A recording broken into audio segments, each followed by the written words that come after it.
Hi, welcome back to Daniel. Now, I'm excited about this week. Let's do some apocalyptic text. So just a refresher, apocalyptic literature is simply the revealed events of the future things to come. They are given by God to a messenger, revealed through symbolism to convey the message, which in Daniel is God is sovereign. In terms of timeline, chapter 7 is actually located back in Babylonian days, in the first year of Belshazzar. Babylon is still the power. We find Daniel in bed, confronted with a dream which he writes down. Now, in the chapter, we can actually split this section up into 3 subsections. Verse 1 to 8, 9 to 14, and 15 to 28. We'll mostly be focusing on the first 2. Let's start from verse 2. Daniel said, "In my vision, at night, I looked, and there before me were the 4 winds of heaven, churning up the great sea. 4 great beasts, each different from the others, came up out of the sea." Now there's already this sense of foreboding that you kind of get the feel from these verses, and that's intentional. There's an emotional reaction to an intellectual message. The sea is an indication of chaos. It is tumultuous. It is brimming with unpredictability. It is turbulent and it's dangerous. And it is out of these seas come 4 beasts. In my head, it is grey. The winds are wild. The waves are thrashing. There's a looming sense of peril. So let's go through the 4 beasts. The first beast is described as a lion, or like a lion, and it had the wings of an eagle. I watched until its wings were torn off, and it was lifted from the ground so that it stood on 2 feet like a man, and the heart of a man was given to it. Now, if we break this down, a lion is a powerful creature of the land, where the eagle is a powerful creature of the air. This is a very powerful nation. Babylon. And the reference to the wings being torn off is possibly a reference to King Nebuchadnezzar's encounter with God in chapter 4. The second beast. It looks like a bear, raised up on one of its sides with 3 ribs in its mouth. Now this is where we start to see the complications with apocalyptic text. There are multiple suggestions of which kingdom this indicates. Some combine Medo-Persia and say that is this country. Others divide the 2 up, and that says it's the Mede kingdom and the Persian company are the third. Others just say it's a kingdom that has a ravenous appetite and don't put their money in any particular category. This also highlights one of the key things about apocalyptic literature. While we can learn something from the symbology and we can draw something out of it, if we try and lock down on each individual thing with such a narrow perspective, we can miss the broader message. God is sovereign. So while we're reading, yes, it's good to learn from it, but it's also good to remember the broader message. So we'll move on to the third beast. It is a leopard, and it has 4 wings on its back and has 4 heads. A swift nation looking to conquer the 4 corners of the earth, possibly Greece. Now the 4th beast is a little unique. It's not described like anything. It is a terrifying beast that is powerful with large iron teeth, 10 horns that crushes anything in its path. Now there is room for debate, and when some suggest Greece, I would side with some of the other people who suggest that it's Rome, who was in power at the time of Jesus. What is interesting with this terrifying beast is not just the 10 horns, but what Daniel describes in verse 8. While I was thinking about the horns, there before me was another horn, a little one which came up amongst them, and 3 of the first horns were uprooted before it. This horn had eyes like eyes of a human, and a mouth that spoke boastfully. For me, a beast with iron teeth crushing everything in its path makes sense. It just does. You know, it's a beast, it's a monster, crushing things, yes. What freaks me out is a little horn with eyes and a mouth talking. It sort of has that really sinister feel to it, and it is boastful.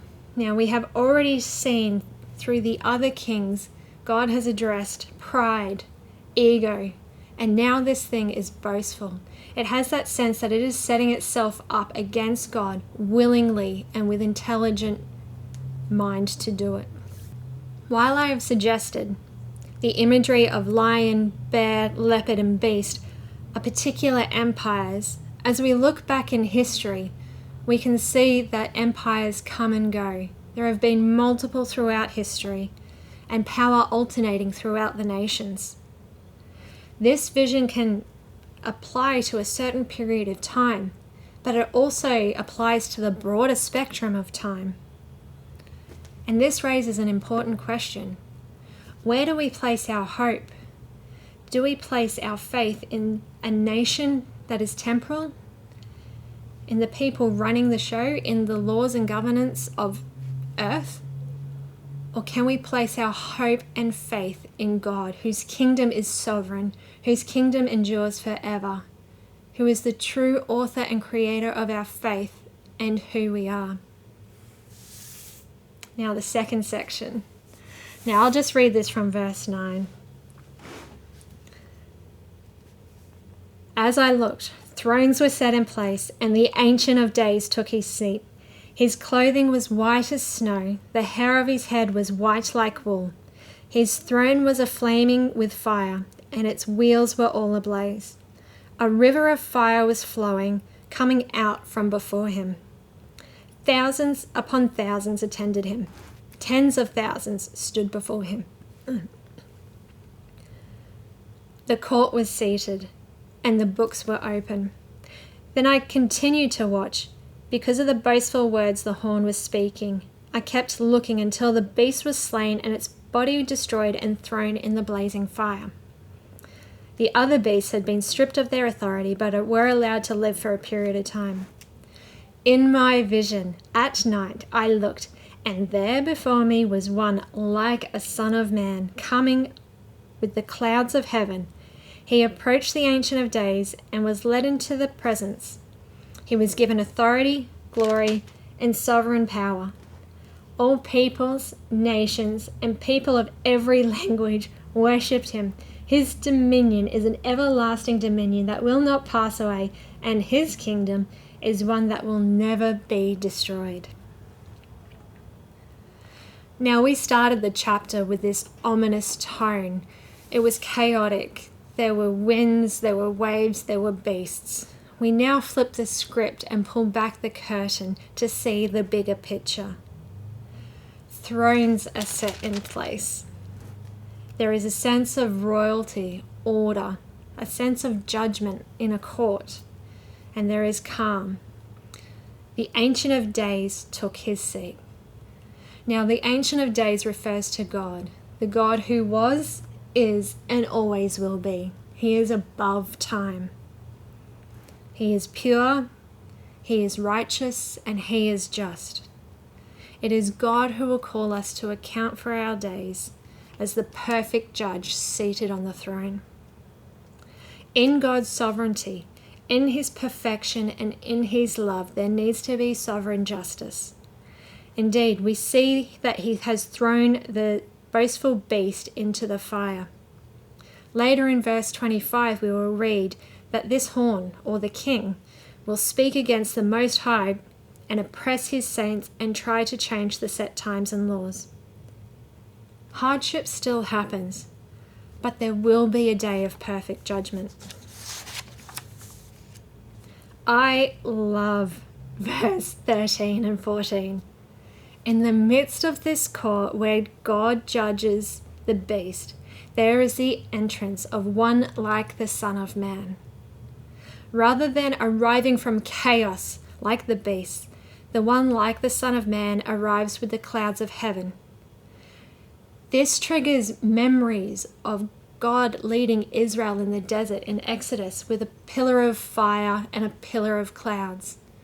It also triggers imagery of God's presence coming down into the temple, filling it with a cloud of smoke. Imagery of clouds is linked to the presence of God. Now for Daniel, a monotheistic Jew, who's well over 500 years prior to the birth of Jesus, this could have been a really confusing message. Even some commentators will suggest that one like the Son of Man is a reference to how we would be presented in heaven, free from sin, as we were intended to be in the image of God. Others suggest that it is a heavenly helper who is able to do the work of God and is like the image of a human, like some angels were in the Old Testament. Yet I can't get around this. Every fiber of my being screams out, yes, this is Jesus. And it's not just because of my emotions, but it is because Jesus himself gives him this title of Son of Man to declare his divinity in the New Testament. We have Matthew 20:17-19, Mark 8:31, 10:32-35, Luke 9:26-27, chapter 18, 31-34. This is not the whole list by a long shot either. And in Matthew 24:30, he has recorded the words of Jesus saying, "They will see the Son of Man coming on the clouds of sky with power and great glory."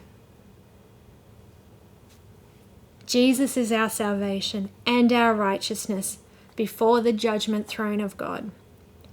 And to Jesus is given authority, glory, and sovereignty. And I love this part.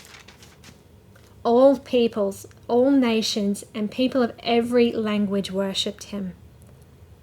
When we started with despair, we end up with unity, worship, and hope. Sometimes things don't make sense, and we can't understand why it is happening. Unfortunately, in this life, our struggles don't always make sense, but there will be a day when every tear is wiped away and when sorrow is replaced with rejoicing. And while earthly kingdoms come and go, God's rule, his sovereignty and kingdom is forever. Daniel was not close in time to see Jesus on earth, yet we see the promise of salvation extend far back into the Old Testament and testify of God's salvation plan. And it's not just for Israel, but for all of humanity, calling us out of a pit of pride and ego and into a relationship with him and a kingdom that will never end. I struggle to plan what happens next week. God in his sovereignty is over all of time and knows all of history. While it can be a struggle to trust now, I know God is a good God who hears us, who sees us, and he knows what he is doing. God is the true King, and while power on this earth comes and goes, his kingdom, his power, his reign will be forever. And he would love to have us all in it. Daniel places his trust in God, and he encourages us to do the same. In your groups, work through the questions, but also spend time in some worship, maybe song together, or talk about where you have seen a God moment in your week. And pray together for strength and endurance to run this race well and to know the love of the Father for each and every one of us. It has been a pleasure walking through Daniel with you. I pray it was an encouragement for you as it was for me. God bless.